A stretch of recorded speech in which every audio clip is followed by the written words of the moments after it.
kokį? Medžiotojos dešelį. Tai ką jūs čia darysite dabar su jom?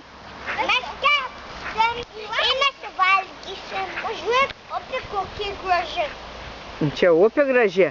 Čia namelis vienas va yra prie upės va. Ir čia va, Kazys laužą kūrė dabar ką tik. Ir čia mes kepsim dešreles. Ten ta supinė, kur buvo, ten dar naują namelį stato, čia važiuoti į Jurbarką. Nu, palaukit, dar nekišat, kai bus ugnelė. Tai pat įsidegs, pamatysit, kai įsidegs, tai degs čia.